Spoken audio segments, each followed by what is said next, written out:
ഞാൻ ഉന്നത വിദ്യാഭ്യാസ സെക്രട്ടറി ആയിരുന്ന സമയത്ത് ഞാൻ പി ജെ ജോസഫ് സാർ അത് മന്ത്രിയായിരുന്നത് അവർ ഡിസ്കസ് ചെയ്ത് നമ്മുടെ ഏതാണ്ട് 2 ലക്ഷം പിള്ളേർ പുറത്തുപോയി പഠിക്കുന്നുണ്ട്. Engineering, medicine, nursing, MBA, dental ഇതെല്ലാം കൂടെ. കാരണം കേരളത്തിൽ 10-40 വർഷമായിട്ട് UDF, LDF 2 കക്ഷികളും 2 കൂട്ടായ്മയും പ്രൈവറ്റ് സ്വകാര്യ എഞ്ചിനീയറിംഗ് മെഡിക്കൽ കോളേജ് തുടങ്ങാൻ സമ്മതിക്കുകയില്ലായിരുന്നു. അപ്പോൾ നമ്മുടെ പിള്ളേർ പുറത്ത് പോയി പഠിക്കാൻ നമ്മുടെ പിള്ളേർ ഇവിടെ പഠിക്കണ്ടേ? അതേപോലെ തീർച്ചയായിട്ടും പഠിക്കണം. പക്ഷേ അദ്ദേഹം പറഞ്ഞത് പ്രശ്നമുണ്ട്. കാരണം ഇത് ആദ്യമായിട്ട് LDFൻ്റെ ലൈസൻസ് കമ്മിറ്റി പോകണം, അവിടുന്ന് അപ്രൂവൽ വരണം, അത് കഴിഞ്ഞ് ക്യാബിനറ്റിൽ പോകണം. ഇതൊന്നും നടക്കില്ല. അപ്പം ഞാൻ പറഞ്ഞു ഞാനൊരു കാര്യം ചെയ്യാം, ഞാനങ്ങ് അപ്രൂവൽ കൊടുത്തേക്കാം, മന്ത്രിയുടെ അനുവാദത്തോടു കൂടി കൊടുത്തേക്കാം. അദ്ദേഹം അത് മൗനസമ്മതം തന്നു. ഞാൻ NOC പറഞ്ഞപ്പോൾ നമുക്ക് NOC കൊടുക്കാം. അപ്പോൾ ഞാൻ ഇവരെ എല്ലാം കൂടെ കോവളത്ത് ഗസ്റ്റ് ഹൗസ് വിളിച്ചിട്ട് സീക്രട്ടായിട്ട് ഇവരുടെ എല്ലാം രേഖകൾ പരിശോധിച്ചിട്ട് ഈ 34 പേര് അപേക്ഷിച്ചായിരുന്നു. അതിനകത്ത് 33 പേർക്ക് ഞാൻ NOC കൊടുത്തു. അതിൻ്റെ ബേസിസിൽ ആണ് AICT ആണല്ലോ ഇതിന് അനുവാദം തരേണ്ടത്. AICT ഇതിൻ്റെ ബേസിസിൽ അനുവാദം തന്നു. പക്ഷേ ഇതിനിടയ്ക്ക് അനുവാദം കിട്ടുന്നതിന് മുമ്പായിട്ട് തന്നെ എങ്ങനെയോ മുഖ്യമന്ത്രി നയനാർ ഇതിനെപ്പറ്റി അറിഞ്ഞു. അദ്ദേഹത്തിന് എന്നോട് വലിയ ഇഷ്ടമായിരുന്നു, പക്ഷേ ഇതിനെപ്പറ്റി അറിഞ്ഞു. അദ്ദേഹം അത് മന്ത്രിസഭയിൽ കൊണ്ടുവന്നു.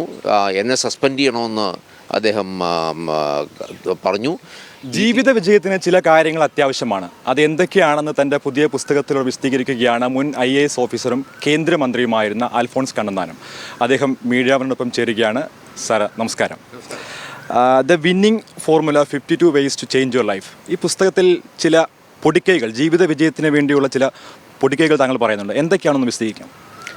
ഞാൻ ഈ പുസ്തകം എഴുതിയതിൻ്റെ ഉദ്ദേശം, ഞാൻ ചെയ്തിരിക്കുന്ന കാര്യങ്ങൾ ആർക്ക് വേണമെങ്കിലും ഞാൻ ചെയ്തതിനേക്കാൾ ഭംഗിയായിട്ട് ചെയ്യാം എന്ന് പറയാൻ വേണ്ടിയാണ്.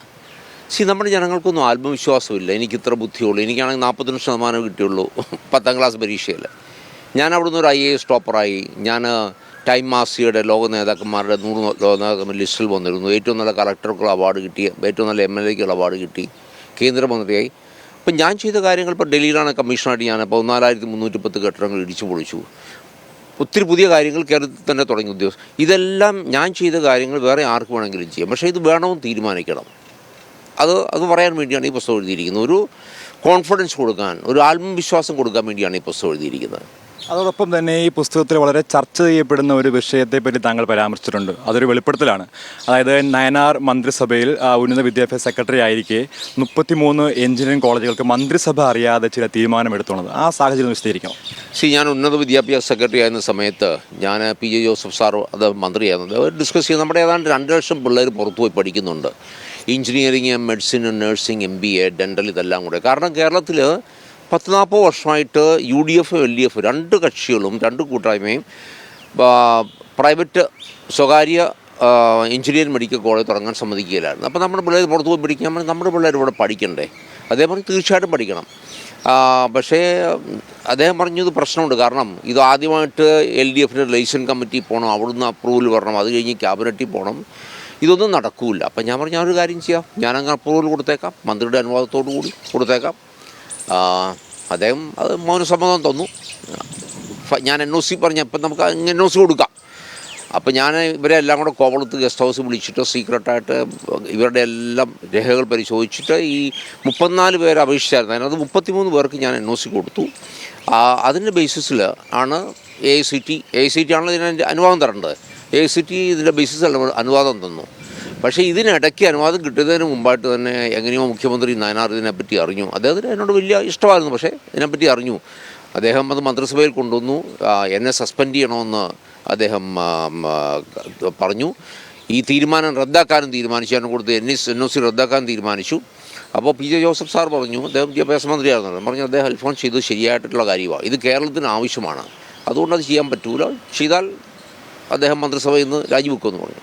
അപ്പോൾ അതങ്ങ് എൻ്റെ സസ്പെൻഷൻ അങ്ങ് മാറ്റിവെച്ചു. പക്ഷേ ഞാൻ കൊടുത്ത് NOC റദ്ദാക്കാൻ തീരുമാനമെടുത്ത് ചീഫ് സെക്രട്ടറിയോട് അടുത്ത ദിവസം ഡൽഹി പോയി AICT ചെയർമാനെ കണ്ടിട്ട് ഇത് അറിയിക്കാനും പറഞ്ഞു, കത്തും കൊടുക്കാനും പറഞ്ഞു. ഞാനിത് അറിഞ്ഞു. ഞാൻ അന്ന് രാത്രി തന്നെ ഡൽഹിക്ക് പുറപ്പെട്ട് ഞാൻ AICT ചെയർമാനെ ചീഫ് സെക്രട്ടറി വന്ന് കാണുന്നതിന് മുമ്പ് ഒന്ന് കണ്ടു. അദ്ദേഹത്തോട് ഞാൻ പറഞ്ഞു, ഇത് ഗവൺമെൻറ് നിലത്തിലാണ് ഗവൺമെൻറ് തലത്തിലാണ് ഞാൻ ഈ NOC തന്നിരിക്കുന്നത്, ഗവൺമെൻറ് സെക്രട്ടറി എന്ന നിലയിൽ. അതിൻ്റെ ബേസിസിൽ നിങ്ങൾ ഇതിൻ്റെ സകല ഫയലുകൾ മുമ്പോട്ട് കൊണ്ടുപോയി. ഇനിയിപ്പോൾ അതിന് പെർമിഷൻ തരണമെന്ന് അദ്ദേഹം സമ്മതിച്ചു. അടുത്ത ചീഫ് സെക്രട്ടറി വന്ന് ACD ചെയർമാനെ കണ്ടപ്പോൾ അദ്ദേഹം പറഞ്ഞു ഞാനിതെല്ലാം പ്രോസസ്സ് ചെയ്ത് നിങ്ങൾ തന്ന NOCയുടെ ബേസിൽ ഇനിയിപ്പോൾ അത് റദ്ദാക്കാൻ പറ്റില്ല. അദ്ദേഹം അങ്ങനെ പെർമിഷൻ കൊടുത്തു. ആദ്യത്തെ 13 എഞ്ചിനീയറിംഗ് കോളേജ് തുടങ്ങുന്നത് അങ്ങനെയാണ്. അപ്പോൾ അത് കഴിഞ്ഞ് വന്ന സർക്കാർ സർക്കാർ അത് കഴിഞ്ഞ് മന്ത്രിസഭ മാറി വന്നു. അദ്ദേഹത്തിനപ്പം പിന്നെ മെഡിക്കൽ കോളേജുകൾക്ക് കൊടുത്തേ പറ്റുള്ളൂ. കാരണം എഞ്ചിനീയറിംഗ് കോളേജ് വന്ന സ്ഥിതിക്ക് മെഡിക്കൽ കോളേജിന് കൊടുത്തേ പറ്റുള്ളൂ. ഇതിൻ്റെ എല്ലാം റിസൾട്ടായിട്ട് 150 പുതിയ എഞ്ചിനീയറിംഗ് കോളേജ് കേരളത്തിൽ വന്നു, മെഡിക്കൽ കോളേജ് വന്നു, നഴ്സിംഗ്. അപ്പോൾ കേരളത്തിൽ അതിന് 2 ലക്ഷം സീറ്റുകളുണ്ടായി. എൻ്റെ കാഴ്ചപ്പാടിൽ നമുക്ക് സ്വാതന്ത്ര്യം കിട്ടിക്കഴിഞ്ഞ് ഉള്ള ഏറ്റവും വലിയ വികസന പദ്ധതിയാണ്, ഏറ്റവും വലിയ ഇൻവെസ്റ്റ്മെൻറ്റാണ് ശരിക്കും പറഞ്ഞാൽ ഈ ഒരു തീരുമാനം കൊണ്ട് വന്നിരിക്കുന്നത്.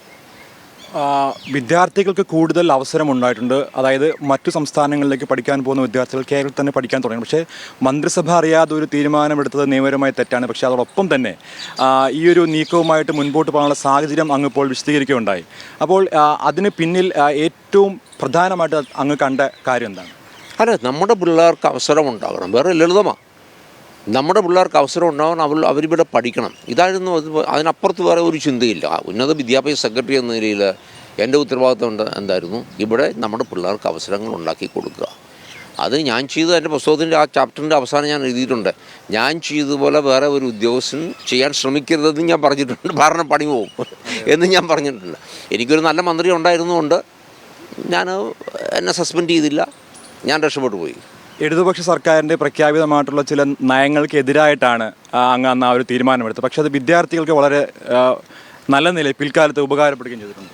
അല്ല, തീർച്ചയായിട്ടും ഞാൻ പറഞ്ഞ പോലെ എനിക്ക് തോന്നുന്നു സ്വാതന്ത്ര്യം കിട്ടിക്കഴിഞ്ഞിട്ട് കേരള സംസ്ഥാനം ഉണ്ടായിക്കഴിഞ്ഞിട്ടുള്ള ഏറ്റവും വലിയ വിപ്ലവകരമായ ഒരു ഡെവലപ്മെൻറ്റാണ് ഇത് സംഭവിച്ചിരിക്കുന്നത്. അപ്പോൾ എൻ്റെ കാഴ്ചപ്പാടില്ല, IAS ഉദ്യോഗസ്ഥർ വന്നിരിക്കുന്നത് ജനങ്ങൾക്ക് നല്ല കാര്യങ്ങൾ ചെയ്യാൻ വേണ്ടിയാണ്. അതവർ ചെയ്യണം. ഇപ്പോൾ തന്നെ ഞാൻ ഡൽഹി കമ്മീഷനായിരിക്കുമ്പോഴും ഞാൻ ഇവിടുത്തെ കെട്ടിടങ്ങൾ ഇടിച്ചു പൊളിച്ചു. ആരുടെയും സമ്മതം ചോദിച്ചില്ല. ഞാൻ 14,300 കെട്ടിടങ്ങൾ ഇടിച്ചു പൊളിച്ചതിനകത്ത് 10,000 കെട്ടിടങ്ങൾ കൂടുതൽ അന്നത്തെ ഇവിടെ ഭരിച്ചിരുന്ന കോൺഗ്രസിൻ്റേതായിരുന്നു. നമ്മൾ ആരോടും പെർമിഷൻ ചോദിക്കാറില്ല. ഞാൻ എൻ്റെ ഭരണം മൊത്തം, ജില്ലാ ഭരണകൂടം മൊത്തം ഞാൻ ജനങ്ങളിലേക്ക് കൊണ്ടുപോയി ജനസമ്പർക്ക പരിപാടി തുടങ്ങി കേരളത്തിൽ. അത് എൻ്റെ ജില്ല മൊത്തം കവർ ചെയ്തു. അത് 1989 തുടങ്ങിയതാണ്. അത് വലിയ പോപ്പുലറായി.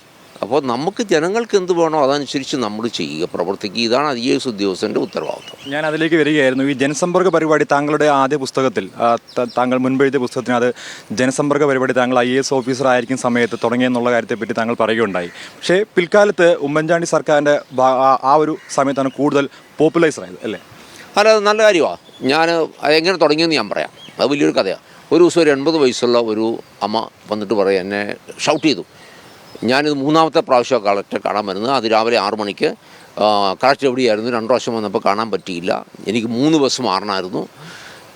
അപ്പോൾ അതിനിടയിൽ അവസാനം ഒരു പഞ്ച് ലൈന്, സർക്കാർ കളക്ടർക്കോട്ട് വണ്ടി തന്നിട്ടുണ്ടല്ലോ, ആ വണ്ടിയിൽ എന്നെ എൻ്റെ ഗ്രാമത്തിൽ വന്ന് കാണണം. അപ്പം സാധാരണ കളക്ടർമാർ IAS ഓഫീസറാണ്, ചിലപ്പോൾ സെക്യൂരിറ്റിയെ വിളിച്ചിട്ട് പുറത്താക്കിയതിന്. ഞാൻ ചിരിച്ചു കാണിച്ചു. വൈകുന്നേരം ഞാൻ ഇതിനെപ്പറ്റി ചിന്തിച്ചു. ഞാനങ്ങ് തീരുമാനിച്ചു, നമുക്ക് എന്തുകൊണ്ട് ജില്ലാ ഭരണകൂടത്തെ മൊത്തം ജനങ്ങളിലേക്ക് അങ്ങ് കൊണ്ടുവിടാം. അങ്ങനെ തീരുമാനിച്ചു. വാഴൂരാണ് ആദ്യം തുടങ്ങുന്നത്. 1989 തുടങ്ങുന്നത് വാഴൂർ. ഞാൻ അതിനൊരു പേരില്ലായിരുന്നു. അപ്പോൾ ആ പരിപാടി വെച്ച് ഞാനിതൊരു പേര് കൊടുക്കണമെന്ന് പറഞ്ഞപ്പോൾ അന്ന് അധ്യക്ഷനായിരുന്ന കാനൻ രാജേന്ദ്രനാണ് ഇതിന് ജനങ്ങളിലേക്ക് എന്ന പരിപാടി കൊടുത്തത്. ഞങ്ങളീ പരിപാടി വിപുലമാക്കി ഞങ്ങൾ എൻ്റെ കോട്ടയം ജില്ലയിലെ മൊത്തം പഞ്ചായത്തും കവർ ചെയ്തു. 2 പ്രാവശ്യം കവർ ചെയ്തു. മിക്കവാറും അടുത്തൊക്കെ 5000 പരാതികൾ കിട്ടുമായിരുന്നു. പക്ഷേ ഇതൊരു വലിയൊരു നീണ്ട ഒരു പ്രൊസീജിയറാണ്. 1 മാസം കൊടുക്കും നമ്മൾ അവർക്ക് ഫയൽ ചെയ്യാനായിട്ട്. അത് കഴിഞ്ഞ് നമ്മൾ 1 മാസം കൊടുക്കും വിവിധ ഡിപ്പാർട്ട്മെൻറ്റുകൾക്ക് ഇതിനെ പരിശോധിക്കാനായിട്ട്. അത് കഴിഞ്ഞിട്ടാണ് ഞങ്ങൾ പഞ്ചായത്തിലേക്ക് പോകുന്നത്.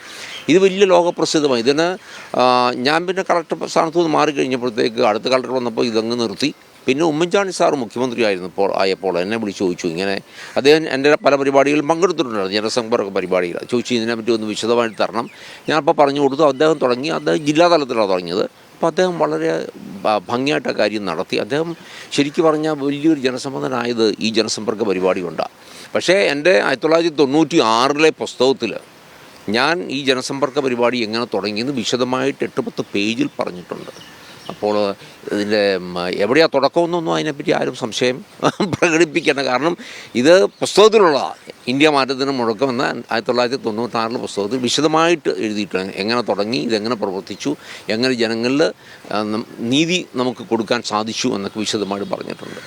നമ്മുടെ വിദ്യാർത്ഥികൾ ഈ കാലഘട്ടത്തിലും പുതിയ സാധ്യതകൾ തേടി വിദൂര രാജ്യങ്ങളിലേക്ക് പഠനത്തിനായി പോയിക്കൊണ്ടിരിക്കുക. അപ്പോൾ അതിനൊരു മാറ്റം ഉണ്ടായിട്ടില്ല. അത് പിൽക്കാലത്ത് വളരെ വലിയ രീതിയിൽ ഇപ്പോൾ വ്യാപിച്ചിരിക്കുകയാണ്. അപ്പോൾ നമുക്ക് അങ്ങ് ഈ പുതിയ വിദ്യാഭ്യാസ നയത്തിലെ ഡ്രാഫ്റ്റിംഗ് കമ്മിറ്റിയിലെ മെമ്പറായിരുന്നു. അപ്പം അതിനെതിരെ കേരളം, തമിഴ്നാട് അടക്കമുള്ള സംസ്ഥാനങ്ങൾ എതിർപ്പ് രേഖപ്പെടുത്തിയിട്ടുണ്ട്. അവർ അംഗീകരിക്കില്ല എന്നുള്ള തീരുമാനത്തിലേക്ക് നിൽക്കുകയാണ്. അപ്പോൾ ഈ വിദ്യാഭ്യാസ നയവുമായി ബന്ധപ്പെട്ട് അങ്ങേക്ക് എന്താണ് പറയാനുള്ളത്? ഞാൻ ഉന്നത വിദ്യാഭ്യാസ സെക്രട്ടറി ആയിരുന്നു. ഞാൻ സ്കൂൾ വിദ്യാഭ്യാസത്തിലും പ്രവർത്തിച്ചിട്ടുണ്ട്. ഞാൻ ഒരു ചെറുപ്പക്കാരനായ IAS ഉദ്യോഗസ്ഥനായിരുന്ന സമയത്ത് എൻട്രൻസ് കമ്മീഷനായിരുന്നു. നമ്മുടെ പ്രശ്നം എന്ന് പറഞ്ഞാൽ നമ്മുടെ വിദ്യാഭ്യാസമെല്ലാം കാണാതെ പഠിച്ച് ഉത്തരക്കടലാസിലേക്ക് എഴുതുന്ന ഒരു പ്രവൃത്തിയാണ് എല്ലായിടത്തും. സ്കൂളിലാണെങ്കിലും കോളേജിലാണെങ്കിലും 500 മാർക്ക് കിട്ടണം. ഇതെങ്ങനെയാണ് സംഭവിക്കുന്നത്? മലയാളത്തിലും ഇംഗ്ലീഷിലൊക്കെ എങ്ങനെയാണ് 100 മാർക്കും കിട്ടുന്നത്? അപ്പോൾ നമ്മുടെ പിള്ളേർ ഒരു സ്വപ്നവുമില്ല. കാണാതെ പഠിച്ച് ഉത്തരക്കടലാസിലേക്ക് ഛർദ്ദിച്ചിടുന്ന ഒരു പ്രവൃത്തിയാണ് നമ്മുടെ പഠിത്തം എന്ന് പറയുന്നത്. ഇത് ഇന്ത്യയിൽ മൊത്തം അങ്ങനെയാണ്. പക്ഷേ കേരളത്തിലും ഇങ്ങനെ തന്നെയാണ്. ഇതിന് വലിയ മാറ്റങ്ങൾ വരുന്നു. കുട്ടികൾ സ്വപ്നം കാണണം. സത്യം എന്താണെന്ന് അവർ തന്നെ കണ്ടുപിടിക്കണം. അല്ലാതെ സാർമാർ പറഞ്ഞു കൊടുക്കുകയല്ല. ഇതാണ് നമ്മുടെ പുതിയ വിദ്യാഭ്യാസ രേഖ NEP-യിലെ ന്യൂ എഡ്യൂക്കേഷൻ പോളിസിയുടെ അടിസ്ഥാന തത്വം. നമ്മൾ തന്നെ കുട്ടികൾ തന്നെ സത്യം കണ്ടുപിടിക്കണം. അവർ സ്വപ്നം കാണണം. നമ്മുടെ ചെറുപ്പക്കാർ സ്വപ്നം കണ്ടെങ്കിൽ മാത്രമേ ഇന്ത്യക്ക് വലിയൊരു പുരോഗമന രാജ്യമാകാം. അതോടൊപ്പം തന്നെ ഒരു കാര്യം ചോദിച്ചോട്ടെ, ഈ പുതിയ വിദ്യാഭ്യാസ നയത്തിനകത്ത് പല ചരിത്രങ്ങളും ഇല്ലാതാക്കുന്നു എന്നുള്ള വലിയ വിമർശനങ്ങൾ വരുന്നത്. പ്രത്യേകിച്ച് ഈ നാഷണൽ എഡ്യൂക്കേഷൻ പോളിസിയുമായി ബന്ധപ്പെട്ട് പാർലമെൻറ്റിലടക്കം വലിയ ചർച്ചയായ വിഷയങ്ങളാണ്. NCERT-യുടെ പാഠപുസ്തകങ്ങളിൽ നിന്ന് പല കാര്യങ്ങൾ മാറ്റം ചെയ്യുന്നു. അപ്പോൾ അതിനകത്തൊരു വസ്തുതയില്ലേ? അല്ല, ഇപ്പം നമ്മുടെ പുതിയ വിദ്യാഭ്യാസ നയത്തിൽ ഇതിനെപ്പറ്റി ഒന്നും പറഞ്ഞിട്ടില്ല. നിങ്ങളെ പഠിപ്പിക്കണം, എന്ത് പഠിപ്പിക്കണം, നമുക്ക് കുട്ടികൾക്ക് മനസ്സിലാകത്തക്കവണ്ണം ഇന്ത്യയുടെ ചരിത്രം പഠിപ്പിക്കണമെന്ന് പറഞ്ഞിട്ടുണ്ട്. നമ്മുടെ ഇന്ത്യയെപ്പറ്റി നമ്മൾ അറിയണമെന്ന് പറഞ്ഞിട്ടുണ്ട്. അല്ലാതെ ഇന്ന കാര്യം പഠിപ്പിക്കരുതോ എന്നൊന്നും പറഞ്ഞിട്ടില്ല. പക്ഷേ അടിസ്ഥാന തത്വം ഇതാ: കുട്ടികൾ ചിന്തിക്കുന്ന കുട്ടികളായിരിക്കണം, അല്ലാതെ ചുമ്മാ കാണാൻ പഠിക്കുന്ന കുട്ടികളാകരുത്. ഈ പ്രശ്നം നമ്മുടെ എഞ്ചിനീയറിംഗ് മെഡിക്കൽ കോളേജിലും എല്ലാം ഉണ്ട്. ഇന്ന് നമ്മുടെ എഞ്ചിനീയറിംഗ് കോളേജിൽ നിന്ന് പാസ്സാവുന്ന കുട്ടികൾക്ക് നമ്മുടെ ലോകത്തിൽ എവിടെയെങ്കിലും ആരെങ്കിലും ജോലി കൊടുക്കുമോ? ഇന്ത്യയിൽ തന്നെ ജോലി കൊടുക്കുമോ? ഇല്ല. കാരണം പണ്ടെങ്ങാണ്ട് ആരൊക്കെ എഴുതി ടെക്സ്റ്റ് ബുക്കുകളൊക്കെ എഴുതിയാണ് നമ്മുടെ ഇപ്പോഴത്തും എഞ്ചിനീയറിംഗ് മെഡിസിനൊക്കെ പഠിപ്പിക്കുന്നത്. നമ്മൾ ലോക അറിവിന് അനുസരിച്ച് നമ്മുടെ കരിക്കുളം നമ്മൾ റിവൈസ് ചെയ്യുന്നില്ല. ഇത് വലിയൊരു ശാപമാണ്. ഈ വലിയ മാറ്റം വന്നില്ലെങ്കിൽ കേരളം എങ്ങും എത്തൂല്ല, നമ്മുടെ ഇന്ത്യയും എങ്ങും എത്തൂല്ല. അങ്ങനെ പുസ്തകത്തിലേക്ക് ഒരു തവണ കൂടെ പോകാം. 52 ways to change your life. അതായത് ആ പുസ്തകത്തിൽ 33, അതിൻ്റെ 200ാമത്തെ പേജിലാണ് ഇതിനെപ്പറ്റി പറയുന്നത്. 33 സ്വകാര്യ എഞ്ചിനീയറിംഗ് കോളേജുകൾക്കാണ് അനുമതി കൊടുത്തെന്ന് പറയുന്നത്. അപ്പോൾ ആ കോളേജുകൾ ഏതൊക്കെയാണെന്ന് ഓർമ്മയുണ്ട്? ഇപ്പോൾ ഞാൻ കൃത്യം ഓർക്കുന്നില്ല. രാജഗിരി കോളേജ് ഉണ്ടെന്ന് എനിക്കറിയാം. അന്ന് ഞാൻ 33 കോളേജുകൾക്ക് NOC കൊടുത്തെങ്കിൽ 13 എണ്ണം മാത്രമേ AICTE അനുമതി നൽകിയുള്ളൂ ആദ്യത്തെ വർഷം. പിന്നെയാണ് ബാക്കി കോളേജുകൾക്കൊക്കെ അനുമതി വരുന്നത്. രാജഗിരി എഞ്ചിനീയറിംഗ് കോളേജ് എറണാകുളം ഉണ്ടെന്ന് എനിക്കറിയാം. പിന്നെ കാഞ്ഞിരപ്പള്ളി അമൽജ്യോതി എഞ്ചിനീയറിംഗ് കോളേജുണ്ട്. വാഴക്കുളത്തെ കോളേജിൻ്റെ പേര് ഞാൻ ഓർക്കുന്നില്ല. വാഴക്കുളത്തെ അവിടുത്തെ രൂപതയുടെ എഞ്ചിനീയറിംഗ് കോളേജുണ്ട്. അപ്പോൾ എല്ലാ സമൂഹത്തിലുള്ള ആൾക്കാരുടെയും കോളേജുകളുണ്ടായിരുന്നു. ഞാൻ കൃത്യം പേരുകൾ ഞാൻ ഓർക്കുന്നില്ല. പക്ഷേ ഇതിൻ്റെ ആത്യന്തികമായ ലക്ഷ്യം കൂടുതൽ സാധ്യതകൾ വിദ്യാർത്ഥികൾക്ക് തുറന്നു കൊടുക്കുക എന്നുള്ളതാണ്. അതെ, നമ്മുടെ പിള്ളേർ നമ്മുടെ കേരളത്തിൽ പഠിക്കണം. കാരണം അന്നൊക്കെ തമിഴ്നാട്ടിലെ ആന്ധ്രാപ്രദേശിലെ കോളേജുകൾ എടുക്കുകയാണെങ്കിൽ അവിടെ വെറുതെ ഒരു ഓലക്കൂടിനടിയിലും പശുക്കൂടിനടിയിലൊക്കെയാണ് എഞ്ചിനീയറിംഗ് കോളേജിൽ നിന്ന് ബോർഡ് വെച്ചിട്ട് നമ്മുടെ പിള്ളേർ പോയി പഠനം നടത്തിയിരുന്നത്. അപ്പോൾ വളരെ മോശമായ പഠനമായിരുന്നു. ഒന്ന്.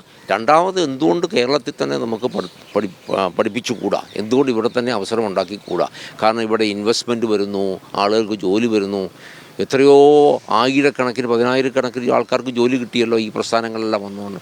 10,000 കോടിയുടെ ഇവിടെ ഇൻവെസ്റ്റ്മെൻറ്റ് കേരളത്തിലേക്ക് വന്നു. ഇതെല്ലാം വലിയ വലിയ കാര്യങ്ങളല്ലേ. എന്തായാലും മന്ത്രിസഭ അറിയാതെ ഒരു തീരുമാനമെടുത്തെങ്കിൽ പോലും അത് സംസ്ഥാനത്തെ കുട്ടികൾക്ക് കൂടുതൽ ഉപകാരപ്രദമായ രീതിയിൽ പിൽക്കാലത്ത് വരികയുണ്ടായെന്നാണ് അദ്ദേഹം നമ്മോട് പറയുന്നത്. ഡൽഹിയിൽ നിന്നും ഹരി മുണ്ടൂരിനൊപ്പം സജു തോമസ്, മീഡിയ 1.